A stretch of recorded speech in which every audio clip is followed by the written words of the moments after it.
This was an embarrassing encounter for Cameron. He just wanted to draw a portrait of the woman opposite him. However, the woman unceremoniously opened the chocolate he had placed on the table. Cameron was stunned. In order to assert his sovereignty to this strange woman, he also broke off a piece of chocolate and put it in his mouth. Then he smiled at the woman. However, the other party did not seem to be affected by him. Instead, she continued to break off a piece of chocolate and put it in her mouth. This strange encounter made both of them feel very interesting. They smiled at each other and felt their tacit understanding.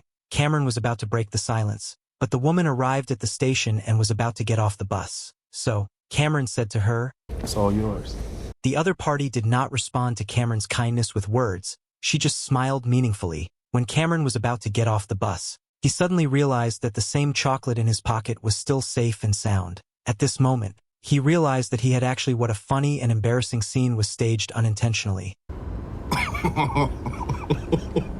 But fate always makes them meet in its own unique way. That day, Cameron met the lady again by chance. He couldn't wait to explain the misunderstanding that happened yesterday. I also purchased the Echo Bar, and I'm hoping you worked that out by now. To apologize, Cameron gave the other party a carefully drawn portrait. After the other party saw it, both of them laughed, so the two shook hands and said goodbye. When Cameron turned to leave, he regretted not asking the lady's contact information, but at this moment, the lady suddenly asked him to stop.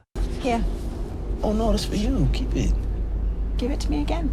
For the lady's initiative, Cameron was as innocent as a child, and his eyes were full of happiness. Soon after, the two got married and lived together. Later, Cameron's wife gave birth to a smart son. However, Cameron always felt a sense of dizziness recently, and the whole world was spinning in an instant. He tried to stay awake, but eventually he fainted uncontrollably. After a detailed examination by the doctor, he got a cruel news. He had an incurable terminal disease. Cameron wanted to tell his wife this secret, but every time he was ready to tell her, he chose to remain silent, because he thought of his wife's painful look when her brother passed away. Cameron also thought of his wife crying for months and even locking herself in the room for half a year to heal herself. Cameron knew that his wife cherished family affection and understood that her fragile heart could no longer bear the blow of losing her loved ones. So he chose to remain silent. Cameron felt unprecedented, lonely, and helpless. Looking at the warm smiles of his wife and children in front of him, Cameron felt melancholy and sentimental in his heart. But this happy scene was as fragile as glass. He knew that once he passed away, all the beauty would be shattered like a bubble. While wandering on the edge of the abyss of despair,